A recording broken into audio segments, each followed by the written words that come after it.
આપણે chemical kinetic છે એનો ત્રીજો લેક્ચર છે એ જોઈએ છીએ. તો ત્રીજા લેક્ચરમાં શું આવશે? તો ત્રીજો લેક્ચર છે એમાં હું તમને શીખવાડવાનો છું આણ્વિકતા. બરાબર. આણ્વિકતા સિવાય જે શીખવાડવાનું છું તમને બીજું, એ આપણી માટે આભાસી પ્રથમ ક્રમની પ્રક્રિયા.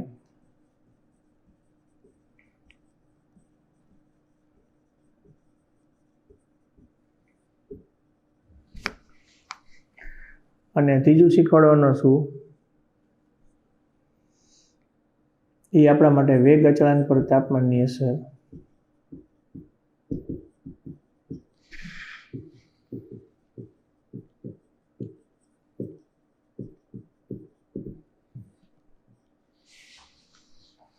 ચાલો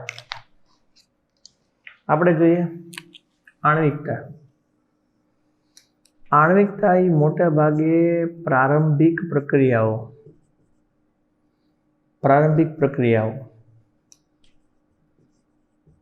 એ પ્રારંભિક પ્રક્રિયાઓ છે એના માટે આણ્વિકતા વ્યાખ્યાયિત કરવામાં આવે છે. બરાબર.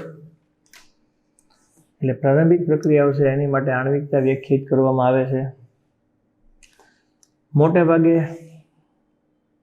આણ્વિકતા છે એના પ્રકાર 3 હોય છે. પ્રથમ, દ્વિતીય અને તૃતીય આણ્વિકતા હોય છે.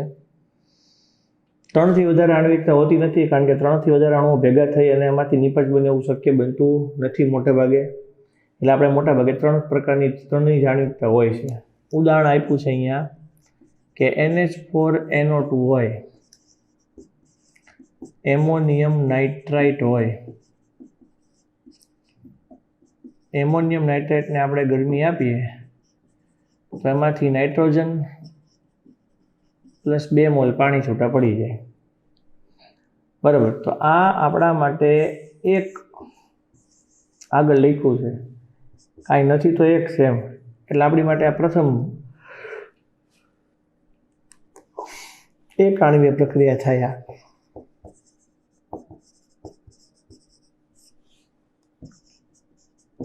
આ 2HI, આમાંથી H2 ને I2 મળે.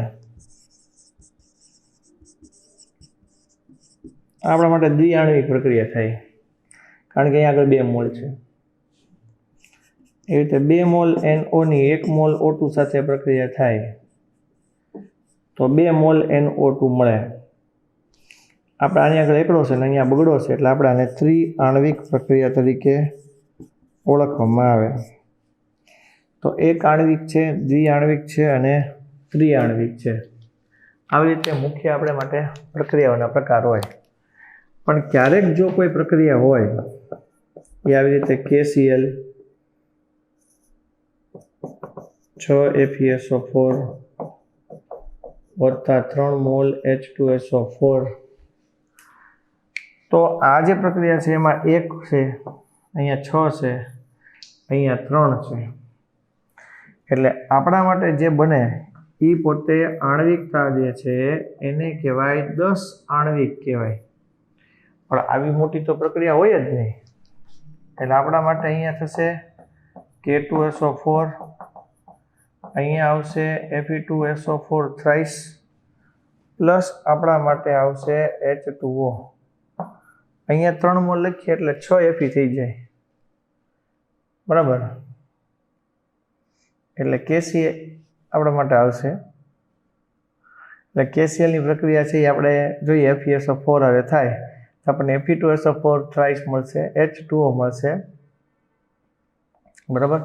અને પ્રક્રિયા તમે જોશો એના પ્રકારની વાત કરીએ આપણે તો અહીંયા આપણને પ્રક્રિયા આપી છે એમાં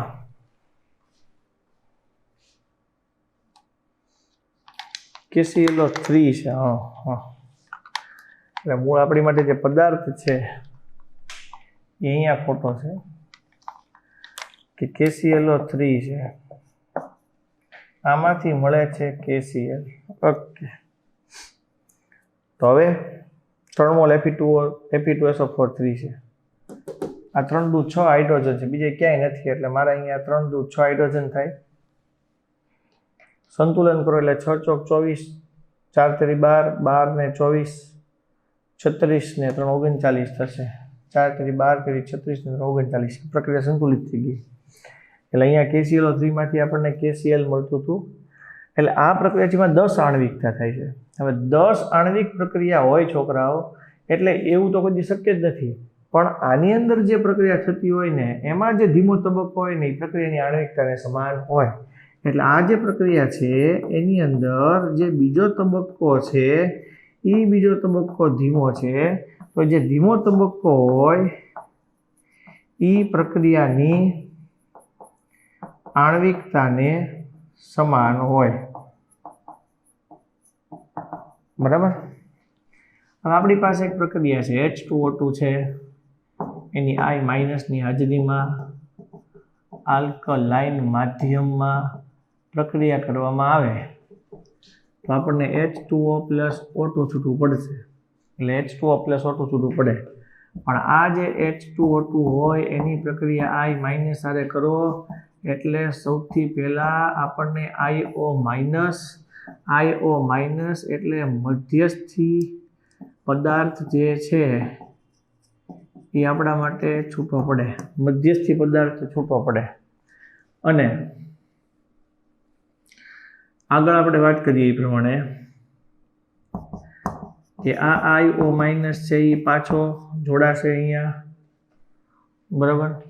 અહીંયા 2 મોલ હોય, અહીંયા હું 2 મોલ કરું, હા તો 2 દુ 4 રીતે છૂટવું પડશે. અહીંયા પ્રક્રિયા કરું એટલે આપણને એ રીતે H2O પ્લસ અહીંયા O2 છૂટવું પડશે, પ્લસ I- છૂટવો પડશે. બરાબર. તો હવે તમે જોશો તો આ હામે ઉડી જશે, આ હામે ઉડી જશે. એટલે આપણી પાસે 2 મોલ H2O2 હતા, એમાંથી આપણને 2 મોલ H2O + O2 છૂટું પડી જાય. બરાબર. આ રીતે. તો આ રીતે આપણી આખી પ્રક્રિયા સંતુલિત થઈ. પણ આ પહેલો તબક્કો જે છે એ આપણા માટે પ્રક્રિયાનો ધીમો તબક્કો છે. ધીમો તબક્કો હોય એ આપણા માટે પ્રક્રિયાનો વેગ નિર્ણાયક તબક્કો થાય. એનાથી પ્રક્રિયાનો વેગ નક્કી થાય. આનાથી એનો વેગ નક્કી નહીં થાય. આ તબક્કો છે એ આપણા માટે કેવો છે? ઝડપી છે. એટલે પહેલો તબક્કો છે એ ધીમો છે અને એ પ્રક્રિયાનો વેગ નિર્ણાયક છે. અને બીજો તબક્કો છે એની પછીનો એ ઝડપી છે, એ આગળ ઝડપી થશે. હવે હું તમને આગળ સમજાવું છું એ પ્રમાણે. જો તો આ કોઈ પણ આવી રીતે પ્રક્રિયા થતી હશે એ પ્રક્રિયાની અંદર આપણને આવું નક્કી થઈને મળે. હવે કહેવાય એમાં કે ટોટલ 3 મુદ્દા છે. પહેલો મુદ્દો છે કે હંમેશા આણ્વિકતા જે છે એ પ્રાથમિક પ્રક્રિયા માટે હોય. સંકીર્ણ પ્રક્રિયા માટે આણ્વિકતાનો કોઈ અર્થ નથી. આણ્વિકતા એ 1, 2 અને 3 જ હોય. આણ્વિકતા 1, 2 અને 3 જ હોય. પણ પ્રક્રિયા ક્રમ છે એ આપણી માટે શૂન્ય પણ હોય, પ્રથમ પણ હોય, દ્વિતીય પણ હોય, આવું બની શકે. બરાબર. બીજું કે આણ્વિકતા જે છે એ આપણા માટે મેં તમને કીધું 1, 2 કે 3 છે. પ્રક્રિયાક્રમ છે શૂન્ય, પ્રથમ, દ્વિતીય હોઈ શકે. આણ્વિકતા પ્રાથમિક પ્રક્રિયાને લાગુ પડે. આ પ્રાથમિક તેમજ સંકીર્ણ પ્રક્રિયા હોય બધાને લાગુ પડે એવું થશે. એટલે પ્રારંભિક પ્રક્રિયા હોય એની માટે જ લાગુ પડશે. પ્રાથમિક હશે એની માટે જ લાગુ પડશે, બીજા કોઈને લાગુ પડશે નહીં. તો આ જે છે એ આપણી માટે આણ્વિકતાની વાત થઈ. આણ્વિકતા એટલે આગળ મેં તમને કીધું એ પ્રમાણે પરમાણુ ગોઠવાયેલા હોય, એ બીજા પાસે સંઘાત અનુભવે ને એમાંથી એનું નિપજમાં રૂપાંતર થાય. બરાબર. આવી રીતે. હવે જે હું તમને શીખવાડવા જાઉં છું એ આભાસી પ્રથમ ક્રમની પ્રક્રિયા છે. તો આપણે એ આભાસી પ્રથમ ક્રમની પ્રક્રિયા છે એ જોઈ છે. તો આપણે જોઈએ આગળ. એ પહેલાં હું તમને આણ્વિકતા છે એ બુકમાં જે રીતે લખેલું છે એ એક વખત રિફર કરાવી દઉં એટલે તમને બધી વસ્તુઓ છે એ ક્લિયર થઈ જાય. બુકમાં એવું આપેલું છે કે કોઈ પણ મેચ રમવાની હોય કે કોઈ પણ વસ્તુ રમતની વસ્તુ હોય એમાં તે હંમેશા જે ધીમું હોય ને એ ઝડપથી એ ધીમું હોય તે જીત અપાવે. એમ અહીંયા કોઈ રાસાયણિક પ્રક્રિયા હોય એમાં તે જેનો પ્રક્રિયાનો વેગ ધીમો હશે એ જ આપણા માટે શું હશે? આગળ પ્રક્રિયા છે એને લઈ જશે. તો આપણે જોઈએ પ્રક્રિયાનો ગુણધર્મ આણ્વિકતા ક્રિયાવિધિ સમજવામાં મદદ કરે, પ્રક્રિયામાં ભાગ લેતા ઘટકો એકબીજા સાથે અથડાઈને સંઘાત પામીને અને રાસાયણિક પ્રક્રિયાને પૂરી કરશે, નિપજમાં એનું રૂપાંતર કરશે. બરાબર, આ એક આણ્વીય પ્રક્રિયા છે, આ દ્વિઆણ્વીય છે, આ ત્રિઆણ્વીય છે. બરાબર, 3 કરતાં વધુ હોયની શક્યતા ઓછી હોય. આપણે કીધું કે આ 6 ને 3 9 ને 1 10 થાય, પણ એવું કોઈ દી શક્ય નથી કે 10 ક્રમની હશે, પરંતુ એ દ્વિતીય ક્રમની છે. આમ એ જ લખ્યું છે, કોઈ પણ હરીફાઈની રમતમાં જીતની ટીમમાં સૌથી ધીમી ગતિવાળી વ્યક્તિ પર આધાર રાખશે, એ જ એની જીત નક્કી કરશે. એમ સૌથી ધીમા દરવાળી પ્રક્રિયા આપણી માટે પ્રક્રિયાનો ક્રમ નક્કી કરે. આગળ એને આપણે વેગ નિર્ણાયક તબક્કો કહેવાય. હવે આ પ્રક્રિયાનો વેગ છે, તો મારે પ્રક્રિયાનો વેગ લખવો હોય તો H2O2 અને I- ઉપર બંને પર આધારિત, એટલે આપણી માટે પ્રક્રિયા દ્વિતીય ક્રમની થાય. એટલે આ પ્રક્રિયા જે છે એમાં લખ્યું છે, આ પ્રક્રિયા બંને H2O2 અને I- ના સંદર્ભમાં પ્રથમ ક્રમની છે. પ્રક્રિયા થાય 2 તબક્કામાં. તમે આને ટોટલ કરો સરવાળો નીચે, તો IO- ઉડી જાય, I- ઉડી જાય, ટોટલ 2H2O2 થઈ ગયું, 2 H2O થઈ ગયા, 2 H2O થઈ ગયા, અને 1 O2 છૂટો પડી ગયો, એટલે સંતુલિત થઈ ગઈ. તો IO- છે એ મધ્યવર્તી ઘટક છે અને પ્રક્રિયા દરમિયાન બને છે. આ તમને કીધું એ પ્રમાણે કે પ્રાયોગિક રાશિ છે શૂન્ય પૂર્ણાંક, પ્રક્રિયાનો ક્રમ પ્રાયોગિક રાશિ છે, એ શૂન્ય પૂર્ણાંક હોઈ શકે, પણ આણ્વિકતા શૂન્ય પૂર્ણાંક 1, 2, 3 જ હોય. પ્રક્રિયાક્રમ પ્રાથમિક અને જટિલ પ્રક્રિયા બંને લાગુ પડી છે, સંકીર્ણ પ્રક્રિયાને. આણ્વિકતા ફક્ત પ્રાથમિક પ્રક્રિયાને જ લાગુ પડે. જટિલ પ્રક્રિયા માટે ક્રમ સૌથી ધીમા તબક્કા વડે દર્શાવાય. આમાં જે ધીમો હોય જેનો દર નક્કી થાય, સૌથી ધીમો તબક્કો હોય જેની આણ્વિકતા નક્કી કરે. ચાલો હવે આગળ આપણે જોઈએ આભાસી પ્રથમ ક્રમની પ્રક્રિયા. તો એ શું છે આપણી માટે? તો ધારો કે આપણી માટે આ જે છે એ મિથાઇલ એસિટેટ છે. ધારો કે આપણે ઇથાઇલ એસિટેટ લઈએ. ઇથાઇલ એસિટેટ છે, એનું જળ વિભાજન કરવામાં આવે એસિડિક માધ્યમમાં. આ માઇનસ હોય, આ પ્લસ હોય. આપણી માટે આ H પ્લસ છે ને OH માઇનસ છે. આ H આની હારે જોડાશે, આ OH આની હારે જોડાશે, એટલે આપણા માટે આવશે CH3COOH આવશે, પ્લસ C2H5OH થઈ જશે. આ જે છે એ આપણા માટે આવશે ઇથેનોઇક એસિડ થશે, અને આ જે છે એ આપણા માટે ઇથેનોલ થશે. બરાબર, તો ઇથેનોઇક એસિડ થશે આપણા માટે, અને આ જે છે એ આપણા માટે ઇથેનોલ થશે. આ પ્રક્રિયા આપણા માટે મેં તમને કીધું પ્રમાણે પ્રતિવર્તી હોય, 2 વસ્તુ થઈ શકે. હવે ઇથાઇલ એસિટેટ છે, આની સાંદ્રતા છે એ લગભગ 0.01 મોલર હોય, અને પાણીની સાંદ્રતા છે એ આપણને ખબર છે 1000/18 ઉપરથી કેટલી થાય? 55 મોલર થાય. હવે આની સાંદ્રતા વધારે છે, આની સાંદ્રતા ઓછી છે. હવે જો 55.55 મોલર હોય, એમાંથી 0.01 મોલર તમે બાદ કરો તો આપણી માટે જવાબ આવે 55.54 મોલર. એટલે આની સાંદ્રતા જે છે એનો કાંઈ અર્થ ન રહ્યો, એ આપણા માટે કેવી થઈ ગઈ? અચળ થઈ ગઈ. તો આપણા માટે જે પાણીની સાંદ્રતા છે એ કેવી થઈ ગઈ? અચળ થઈ ગઈ. એટલે આપણા માટે એ સાંદ્રતાનું મૂલ્ય છે એ 55.54 મૂલ્ય, એ ન લે તો હાલે. એટલે આપણા માટે મેઇન જે પ્રક્રિયા છે એનો આધાર છે એ એસ્ટરની સાંદ્રતા પર રહ્યો. એટલે પ્રક્રિયાનો વેગ જે છે એ એસ્ટર અને પાણી પહેલાં બંનેની સાંદ્રતા પર હોય, પણ ખરેખર જે પ્રક્રિયાનો વેગ જે છે એમાં તો પાણીની સાંદ્રતા તો અચળ જ રહે છે, એના પર કંઈ ફેર પડતો નથી, તમે એસ્ટર લો કે ન લો. એટલે કહેવાનું એમ છે કે અને આ તો અચળ જ રહેવાનું છે. એટલે પ્રક્રિયા છે એ કહેવાય આમ દ્વિતીય ક્રમની, પણ છે આપણા માટે પ્રક્રિયા એ કેવા ક્રમની? આભાસી પ્રથમ ક્રમની એવું લાગે, કારણ કે એમાં પાણીની સાંદ્રતા અચળ થઈ જાય છે. એટલે આપણે એમ કહી શકાય કે શરૂઆતમાં પ્રક્રિયા જોતા આપણા માટે દ્વિતીય ક્રમની છે, પણ એ પ્રક્રિયામાં પાણીની સાંદ્રતા જે 55.55 મોલર છે એમાંથી તમે 0.01 બાદ કરો તો પણ પાણીની સાંદ્રતામાં કંઈ ફેર પડતો નથી, એ અચળ રહે છે. એટલે આપણે એને અચળ લઈ લઈએ, આને આપણે અચળ લઈ લઈએ તો આખી પ્રક્રિયા જે છે એનો વેગ છે એ એસ્ટરની સાંદ્રતા પર આધારિત થયો. એટલે કહેવાય આમ આભાસી પ્રથમ ક્રમની કહેવાય, પણ હોય બીજા ક્રમની. એટલે આપણે જ્યારે આનો જવાબ લાવતા હોય ને એનો એકમ લખતા હોય ત્યારે એકમ હોય એમાં જવાબ છે એ બીજા ક્રમ માટે લખવો પડે, એના માટે પહેલા ક્રમનો જવાબ લખાય નહીં. તો આ જે થોડી આભાસી પ્રથમ ક્રમની પ્રક્રિયા 2 માર્કમાં પૂછાય એવો જ પ્રશ્ન છે, પૂછાય જ તે, એટલે તમને આવડવો જ જોઈએ. આગળ જોઈએ. હવે છે વેગ અચળાંક પર તાપમાનની અસર છે એ તમને શીખવાડું છું, તમે ધ્યાન આપજો. શું છે આ વેગ અચળાંક પર તાપમાનની અસર? તાપમાન વધે એની ખરેખર વેગ અચળાંક ઉપર, એના વેગ ઉપર અસર પડે છે. એની માટે આર્હેનિસ નામના વૈજ્ઞાનિકે સમીકરણ આપ્યું, તાપમાન વધે એમ વેગ અચળાંક વધે છે. એટલે તાપમાન વધતા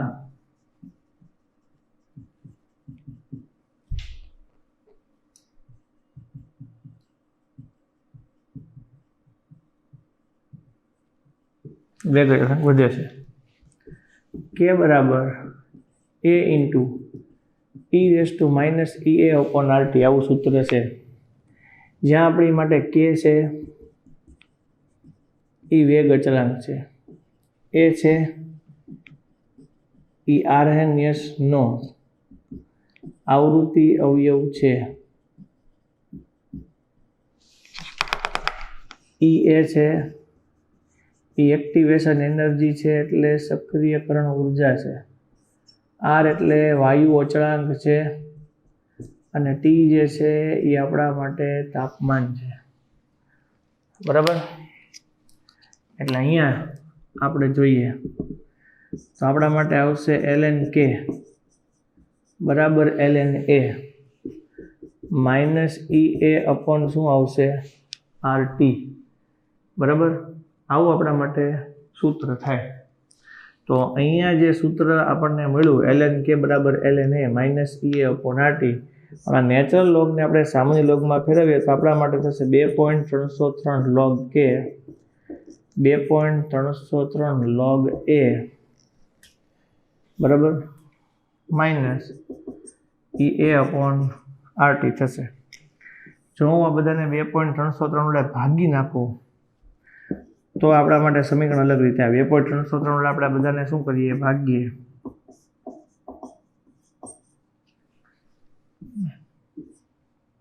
બરાબર? તો આપણા માટે અહીંયા જે આવશે log k આવશે,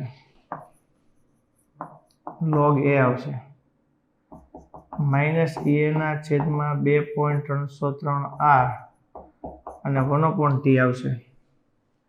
આ સમીકરણમાં આપણે y બરાબર mx પ્લસ c આની હારે જો સમીકરણને સરખાવવામાં આવે તો જો y બરાબર mx પ્લસ c હારે જો આપણે સમીકરણને સરખાવીએ તો એ આપણા માટે કેવી રીતનું સમીકરણ આવે?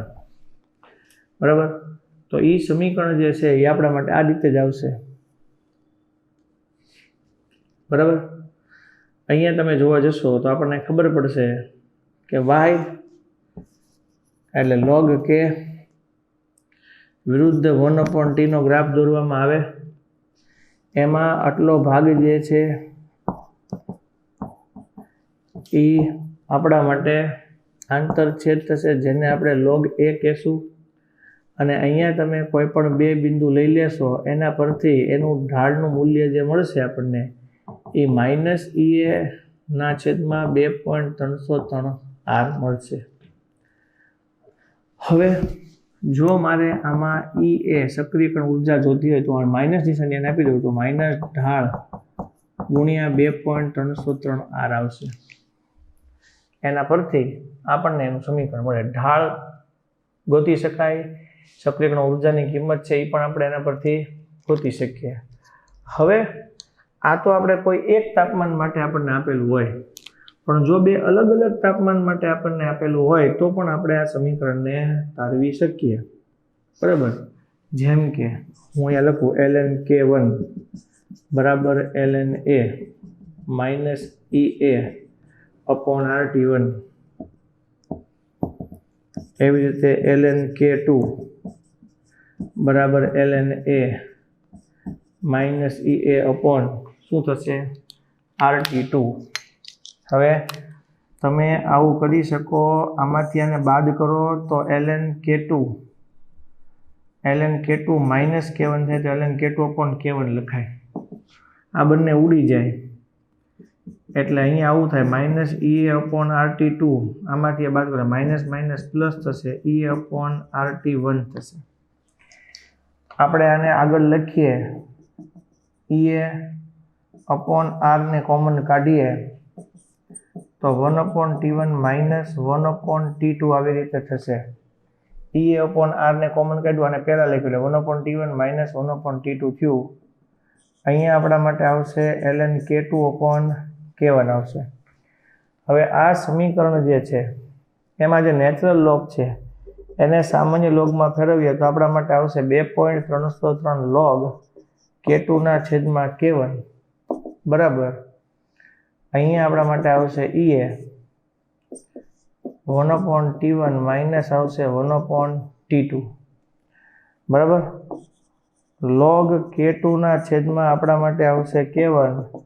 EA છેદમાં આપણા માટે R તો હતો તે પણ 2.303 R આવશે 1/T1 માઇનસ 1/T2. આ સમીકરણ આવ્યું. જો બે અલગ અલગ વેગ અચળાંક માટે આપેલું હોય તો આપણા માટે આ સમીકરણ આવશે. હવે હું તમને શીખવાડું છું કે જો આપણા માટે તાપમાન વધે તો અથડામણ પામતા અણુઓનો અંશ વિરુદ્ધ ઉર્જા એટલે આપણી માટે અથડામણ પામતા અણુઓનો અંશ વિરુદ્ધ સક્રિય ઉર્જા આવે તો આપણે એનો આલેખ દોરવામાં આવે તો એમાં શું થાય? અથડામણ પામતા અણુઓનો અંશ વિરુદ્ધ તાપમાનનો આલેખ છે. તો અહીંયા આપણા માટે એ આલેખ જે છે એ હું તમને કહું છું.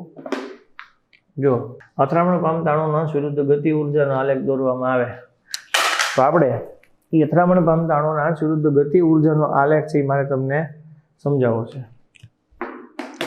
તો અથડામણ પામતા અણુઓનો અંશ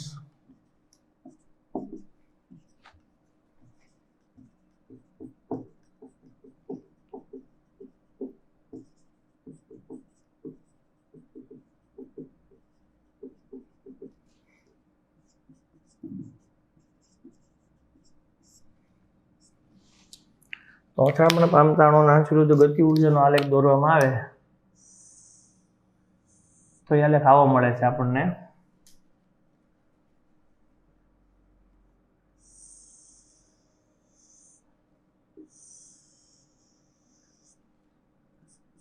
આવી રીતે. તો એ જે આલેખ આવે છે એ આપણા માટે T કેલ્વિન તાપમાને. તો આ આપણી માટે T+10 કેલ્વિન તાપમાને છે.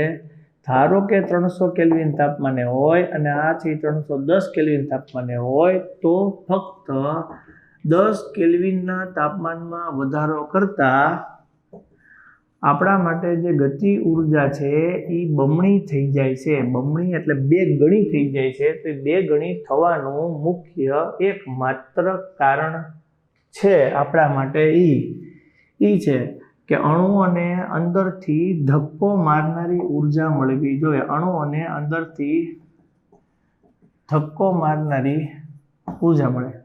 એ અણુઓને જે અંદરથી ધક્કો મારનારી ઉર્જા મળે છે એને બોલાય છે થ્રેશોલ્ડ એનર્જી.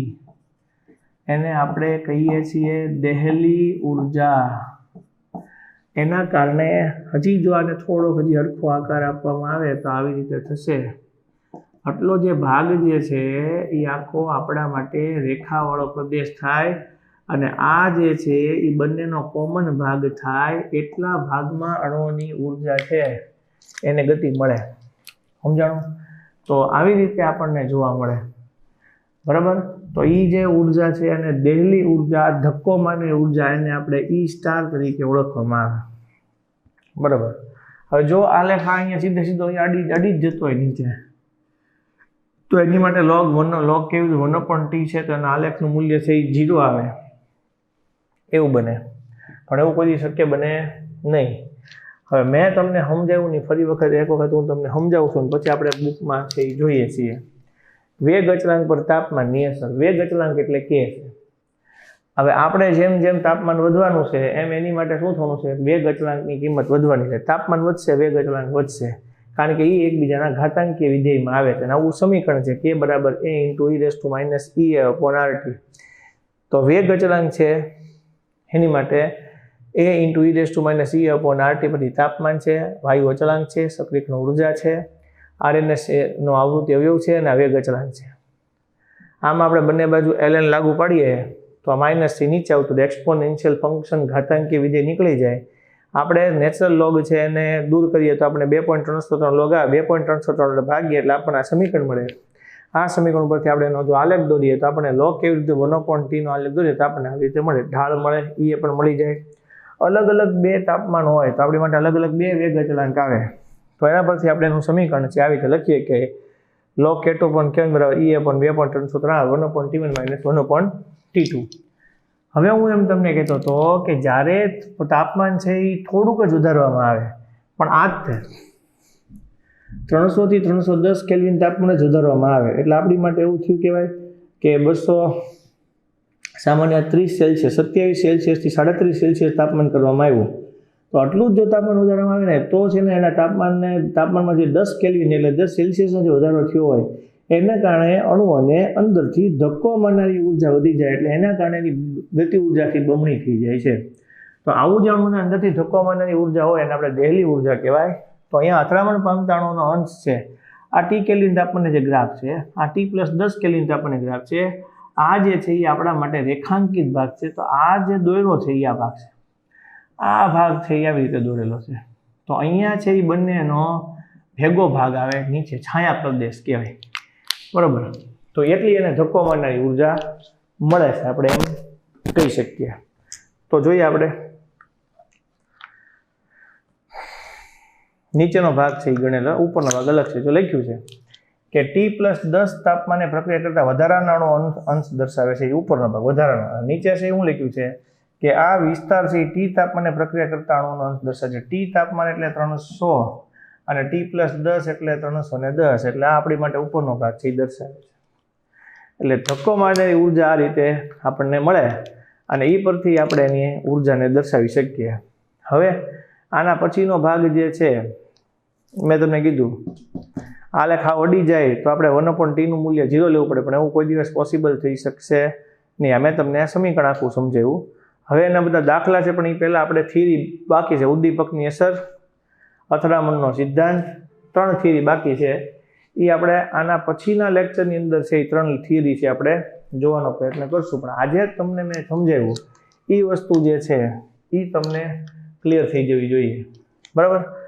અને તમારે આના પછીના લેક્ચરમાં 3 થિયરી સમજીશ ને પછી દાખલા આપણે બહુ કરવા પડશે. દાખલાથી બહુ અગત્યના અને બહુ વધારે છે એટલે આપણે એ જોશું આપણે. Okay, thank you.